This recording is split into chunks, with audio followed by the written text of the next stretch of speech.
Each year, Microsoft Research hosts hundreds of influential speakers from around the world, including leading scientists, renowned experts in technology, book authors, and leading academics, and makes videos of these lectures freely available.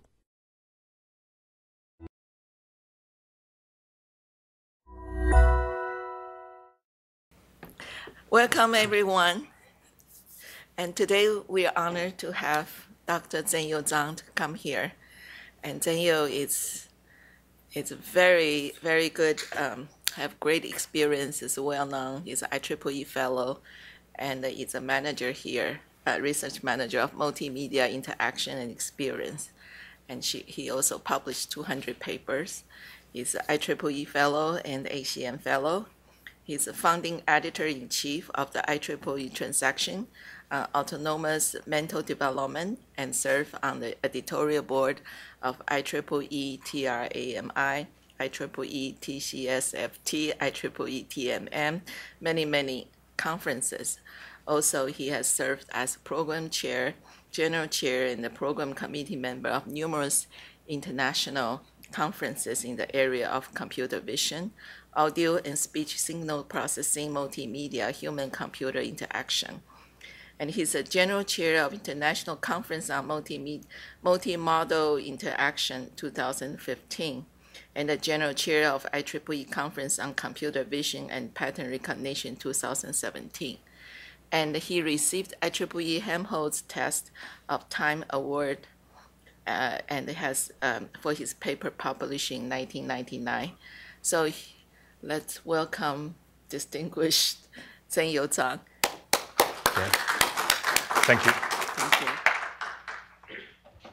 Thank you, Shirley, for the introduction, and good evening. Thank you for coming to my talk.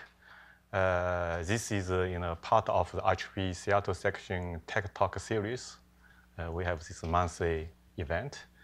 Today, I will talk about how to combine Surface Hub and Kinect to achieve more natural interaction with a big display, as well as immersive collaboration between people who are distributed geographically. So Surface Hub is a large display. I will talk a little bit later. It's like a giant iPad, but it's better. Kinect is a RGBD sensor. It will directly capture the depth information. So if we take a look at the office space, you see a lot of whiteboard. Whiteboard is a great tool for collaboration because it's big, so everyone can focus their attention to the shared space, and they can write freely, they can erase it if they want.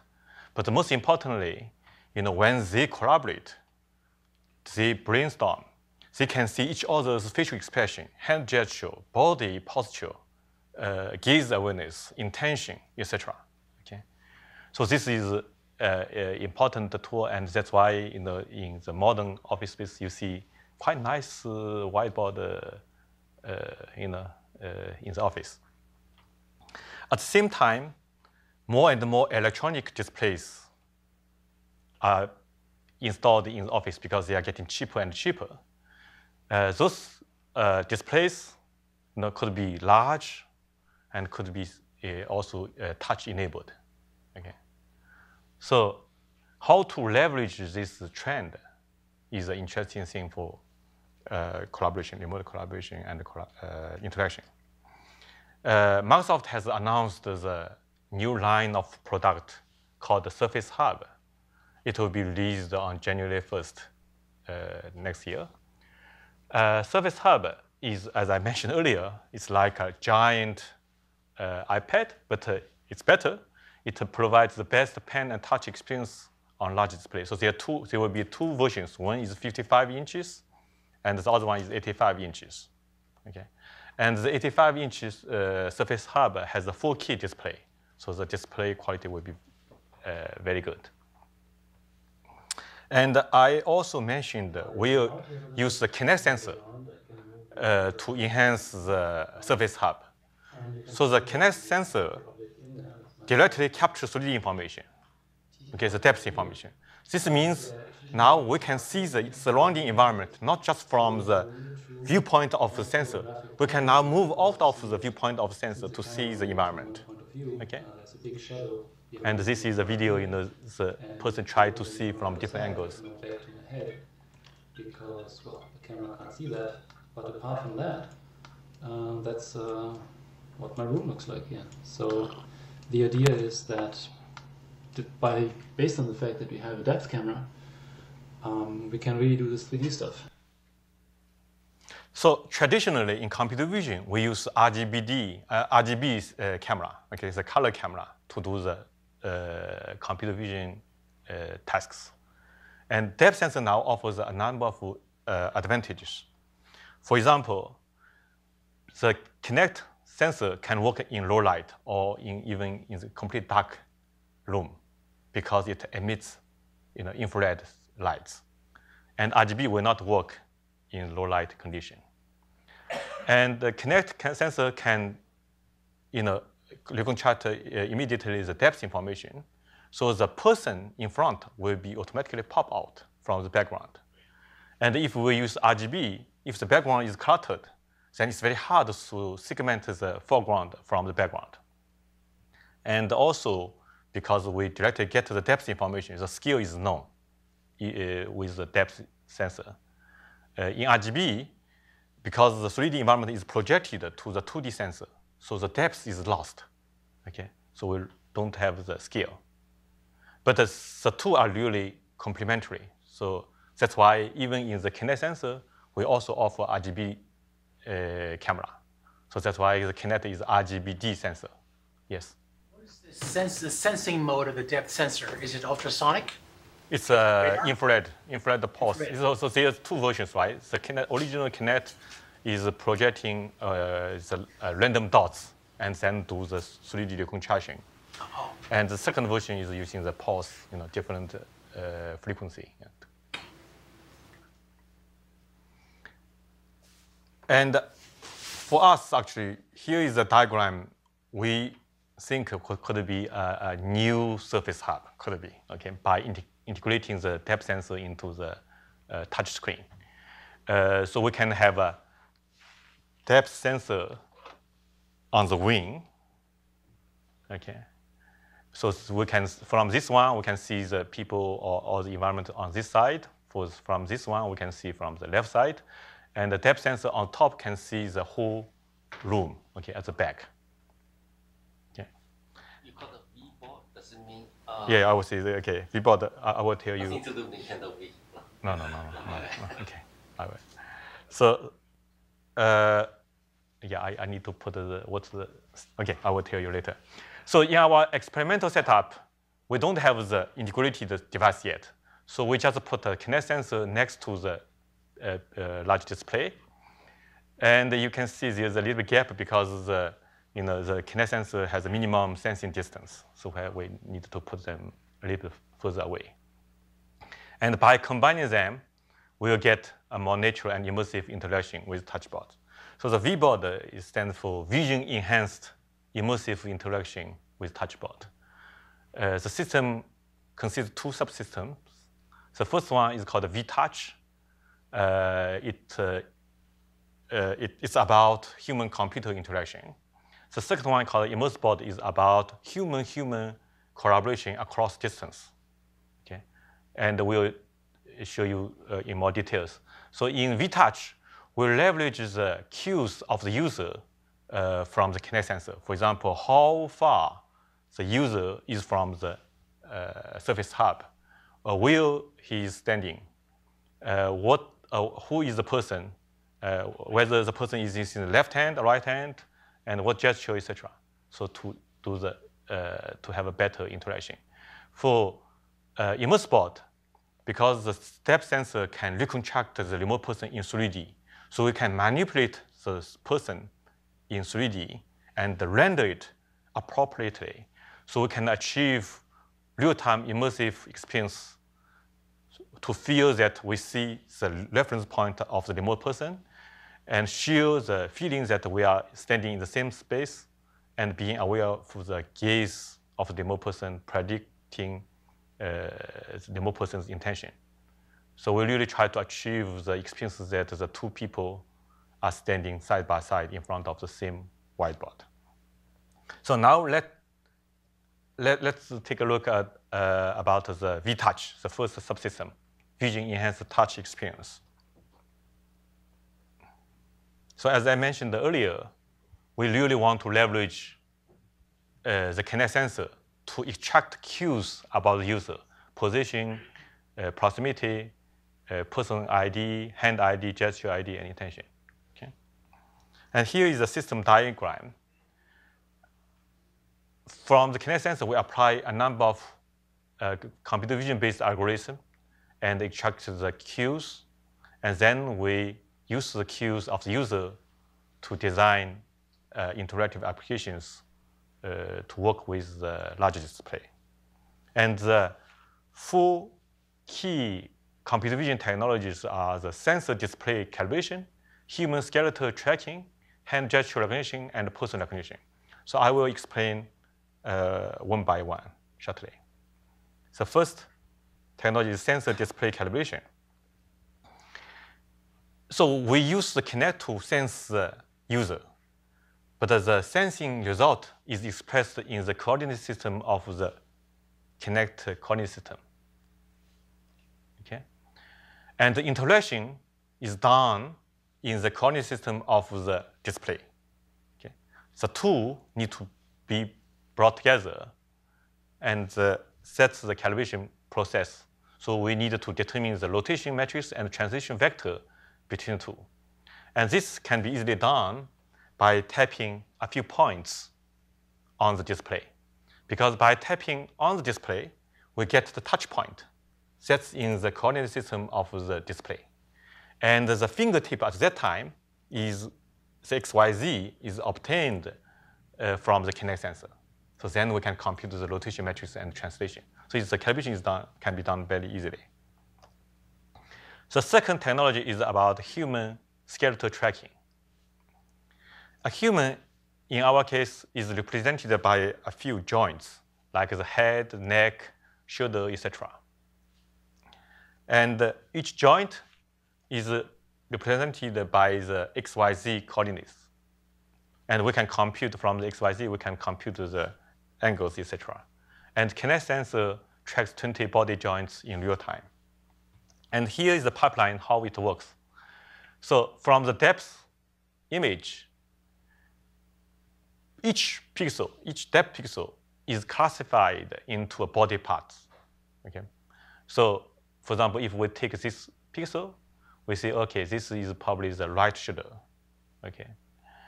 And this pixel is probably belonging to the right hand, etc.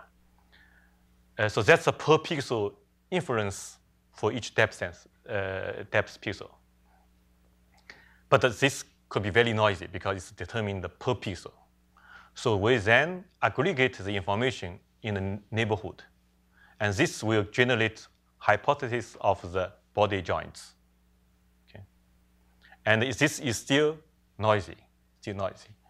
And at the last stage, we apply the kinetic constraint as well as the temporal coherence. And this will give us the scatter tracking result. And here I show you some example here. Okay, this is the input depth image, and that's the inferred body parts. And this is a different view of the joints.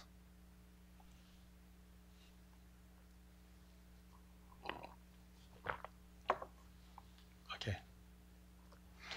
And for human-computer interaction, hand gesture is very important. Okay. So here I will talk about how to do the hand gesture recognition. In our current system, we need only a few gestures.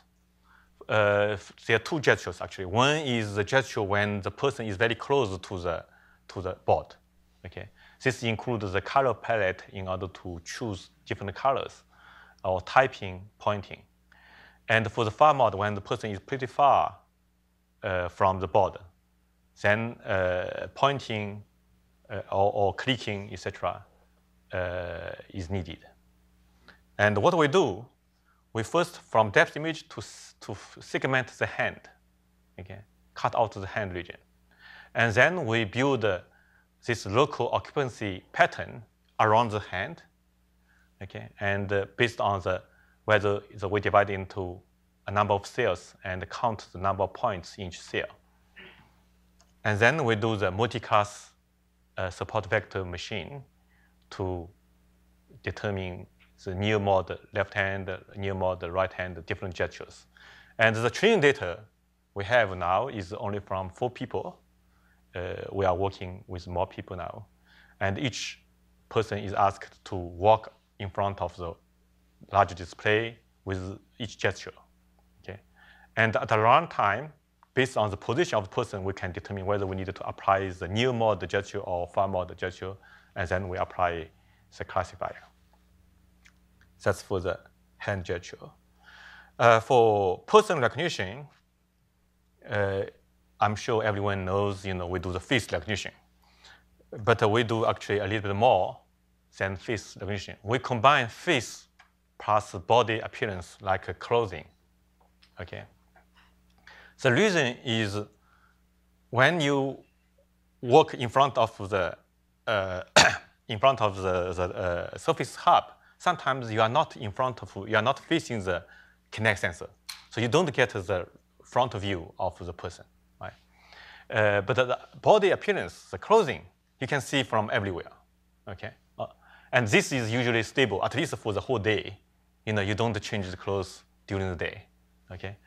And even you don't see the face, the body, the clothing will help you. And if sometimes there's an ambiguity between different people, once you see the face, they can be easily disambiguated. So we really try to combine the advantage of the 2 modality, okay, 2 parts.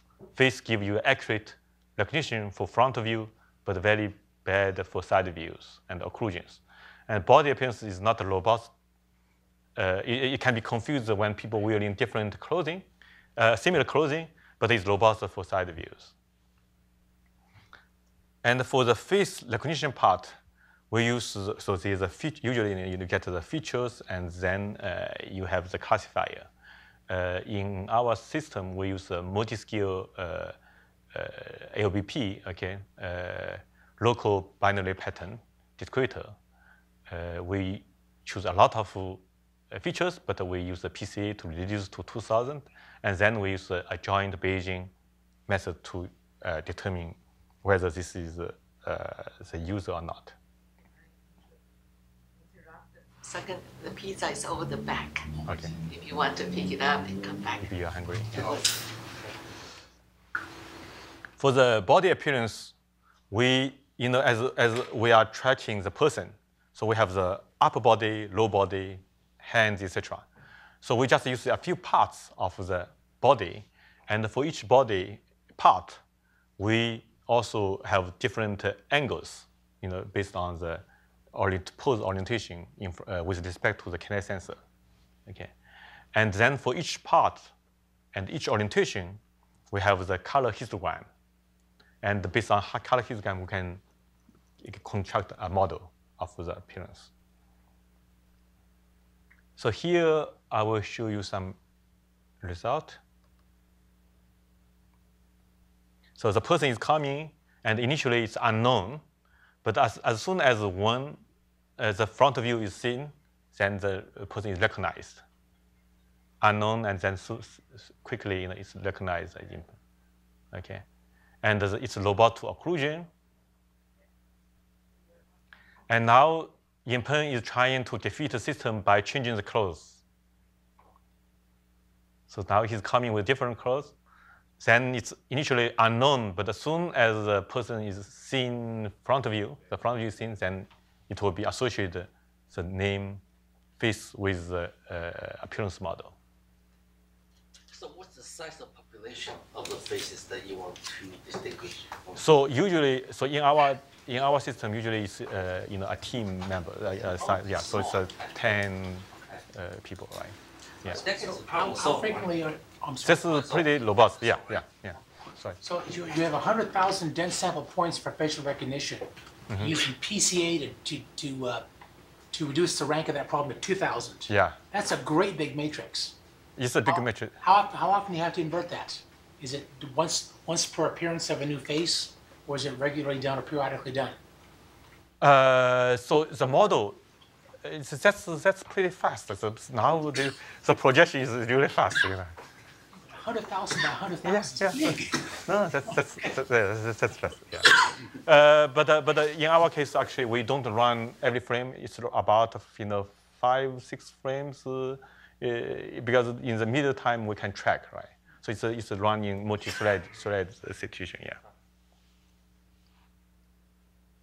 So that's a close set problem. You don't say that this person doesn't belong to the group. So we enroll everyone. Everyone. It will be in the database. So that's an easy problem. Enroll is a problem. No. I mean, so the main problem for this biometric, face recognition, is that you want to identify whether this guy is belong face or not, and that's difficult. Whether the object belongs to whatever set. So if the database is infinity, then it's a lot of confusion. Yeah. So when you have a smaller size in the database, you want to recognize it's much easier.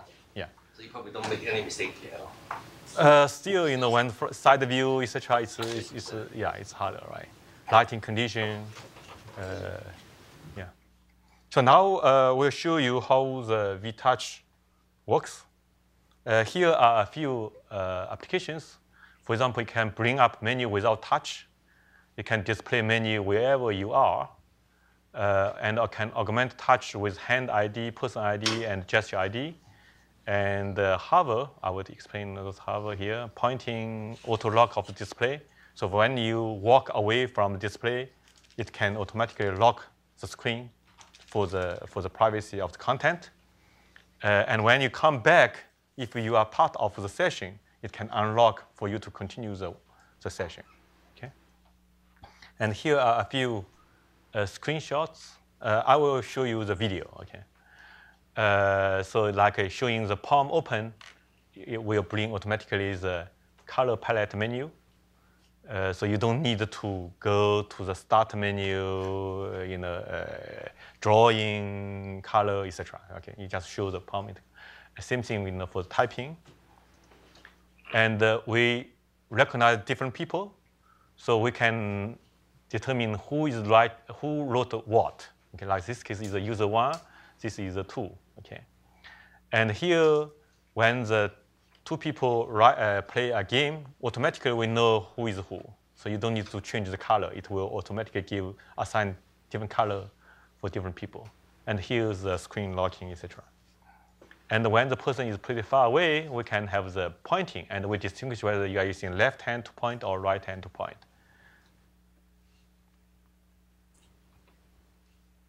And we also distinguish whether you are writing with the left hand or right hand, or with a pen. And another thing which usually is missed in the touch display is the hover. So in the hover, when you move the mouse in front of the object, then automatically some content menu will come out, right? But touch, usually you have to touch in order to do anything here. But with the ViiBoard, we know whether you are close to the object on the screen. Then we'll bring, for example, in this case, we are moving close to the Chicago, then the context menu will come out. And other part, there's no context menu. Okay? And then you can touch the content menu, etc. And also, menu can follow you. So wherever you go, the menu will come handy with you. Okay, so you don't need to run to the start part, to get menu, especially when you have, for example, 85 inches display, right? So now let's play a short video. And the Phil here, he is part of the project, and he's now narrating the video. Thanks to a Kinect pointed across the display, VTouch can understand where the user is, who the user is, and what the user is doing even before the user touches the display. Gestures, such as an open palm, may bring up a color palette from which the left hand may select erase, the pen may select green, and the right hand may select red. These selections are remembered. Erase with the left hand, write green with the pen, and write red with the right hand. Another gesture, a pair of high fives, opens a keyboard, making it easy to enter text anywhere on the screen. Hovering over the text brings up a menu of attributes, which may be selected to change the color or size of the text. Different users can also be distinguished using vision. Another user may select his own color and stroke width.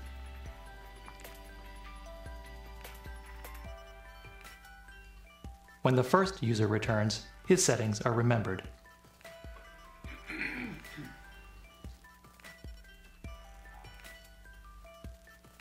The strokes and text are tagged as belonging to user 1 or user 2.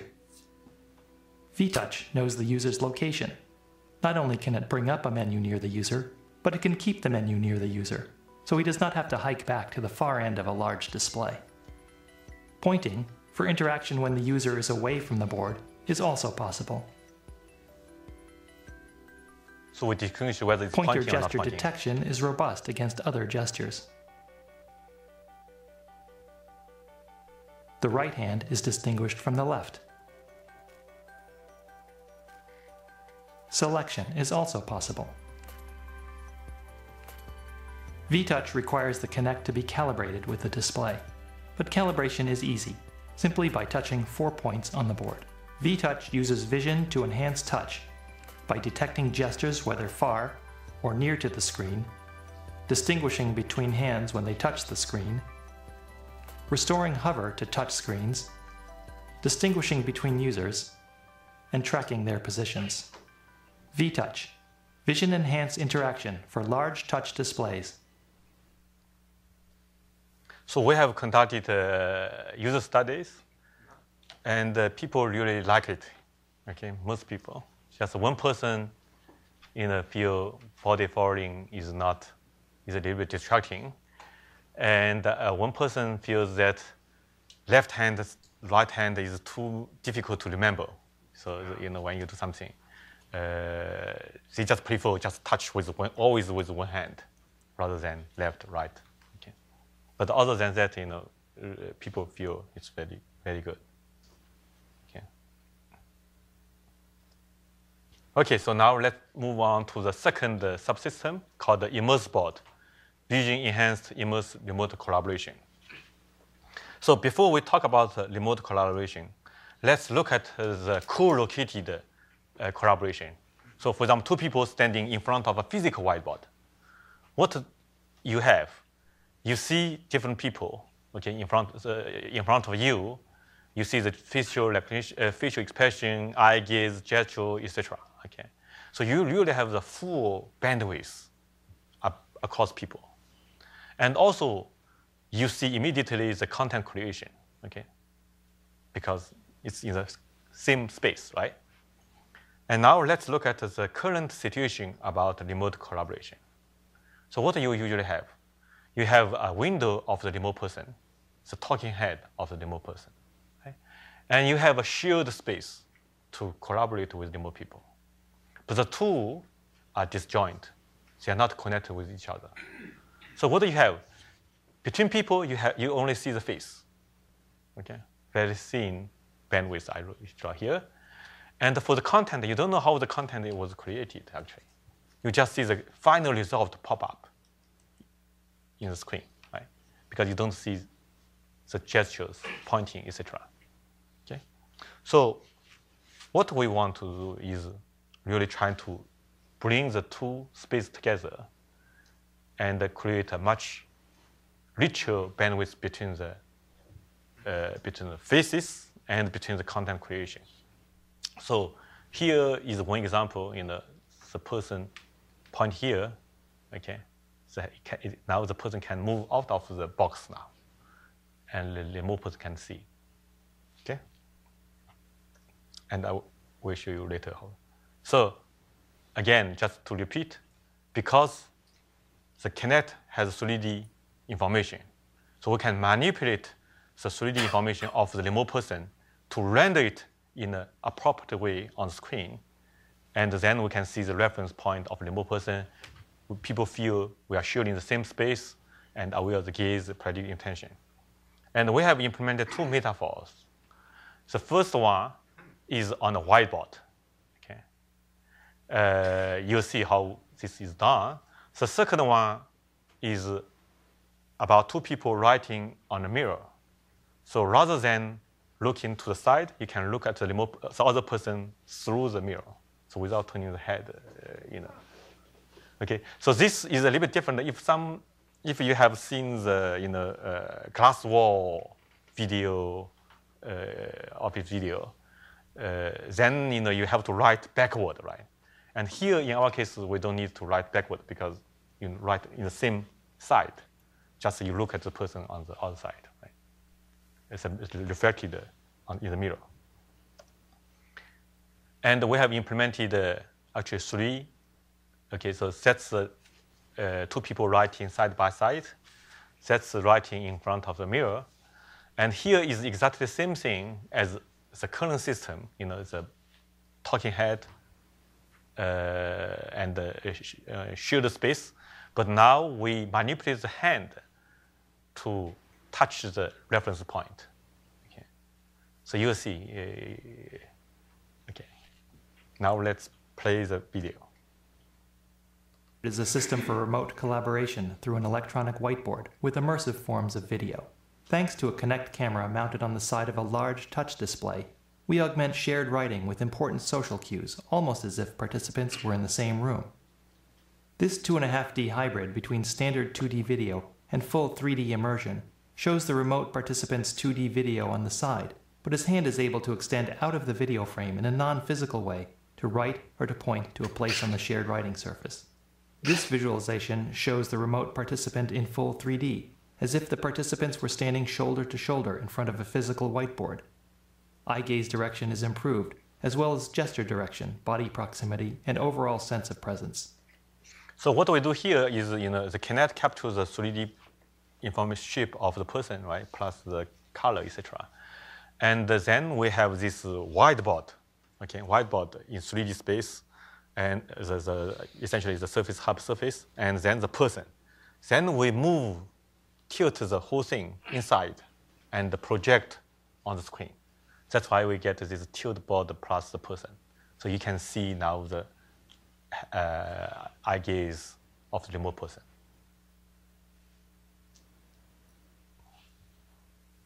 The participants are able to look at each other to check for understanding.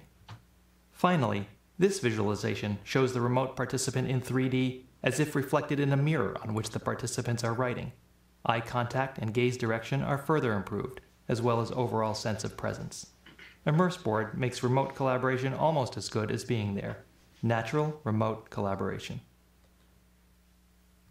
So the final one, the visual quality is a little bit bad because it's really you observe the person from the side, but you render really from the front. Okay, you see only the half of the person. But the eye gaze, etc. The interaction will be more front. So we are now trying to improve the result by adding another Kinect. And this one, people really feel good like a lecture. It's pretty cool. And this one has the highest visual quality because the video is exactly the same as the original one, but we distort the hand. People actually initially feel very awkward, to see this long stretched arm, but after a while, people feel comfortable. And also, you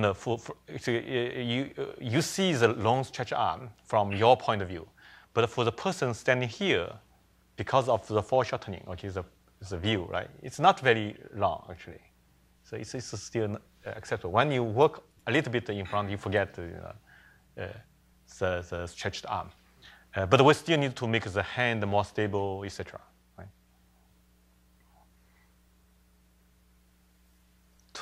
So to summarize, I just presented a system called the ViiBoard, which combines the surface hub, the big touch board, with the Kinect sensor, RGBD sensor, and it achieves vision-enhanced immersive interaction with touchboard.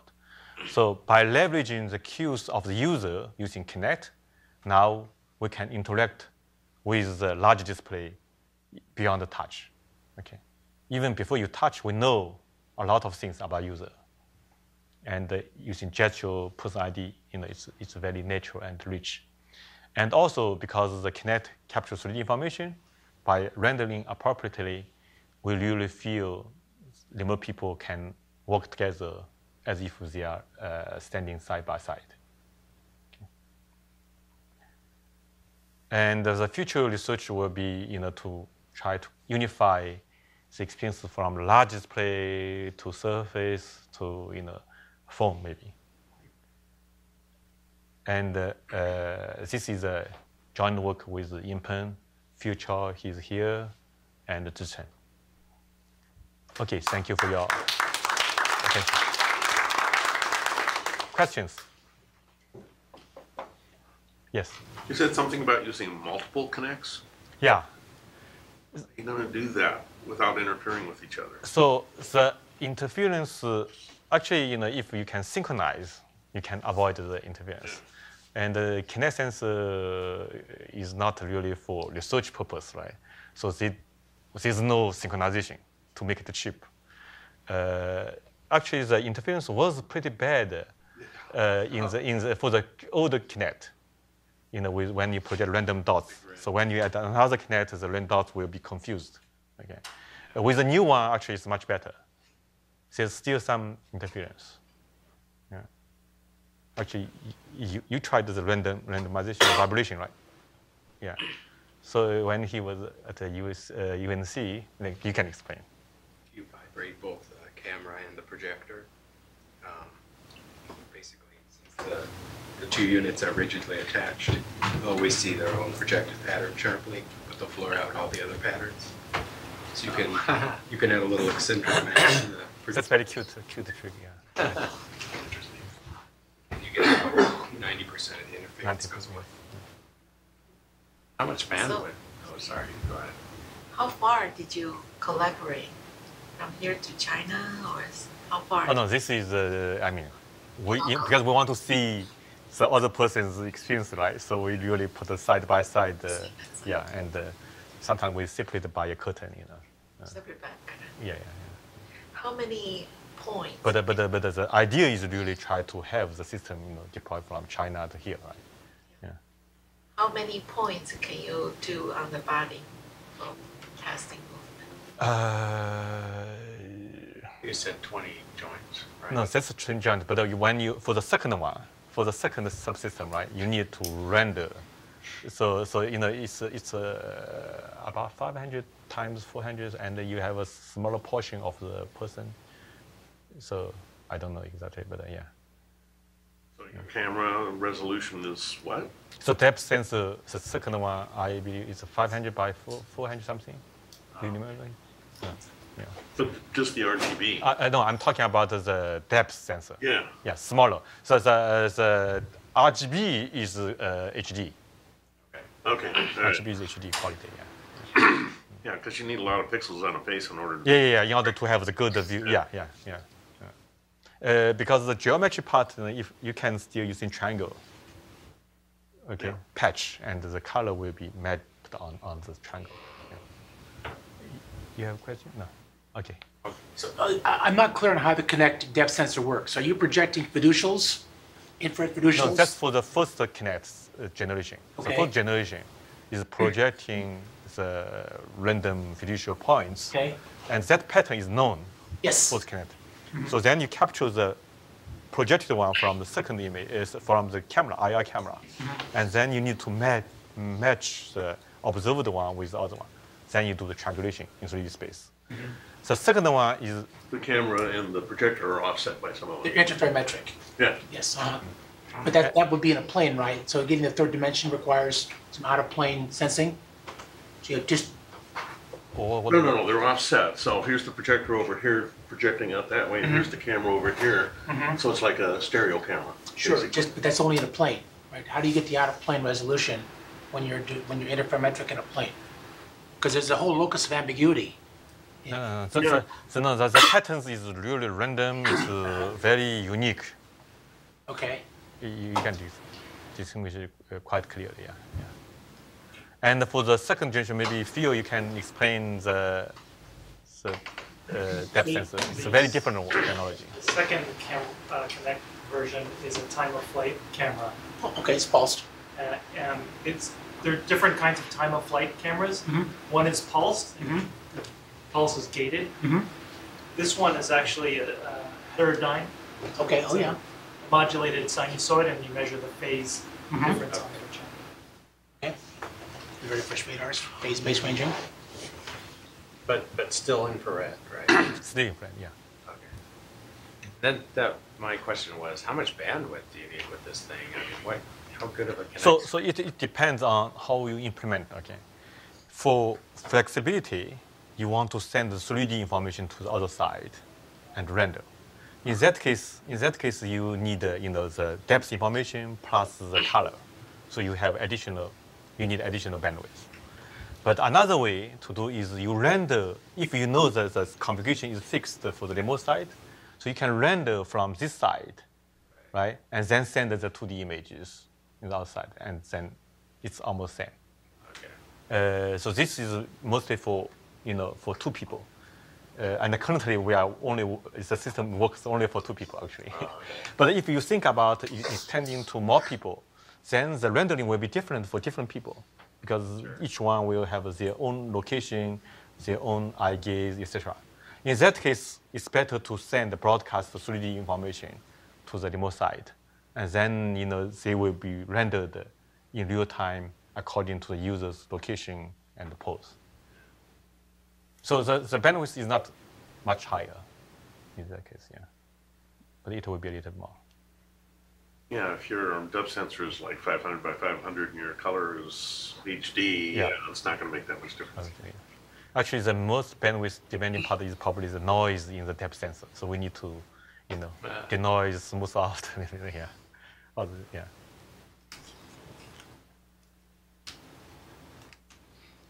Okay. Hey, thank you. Okay, thank you.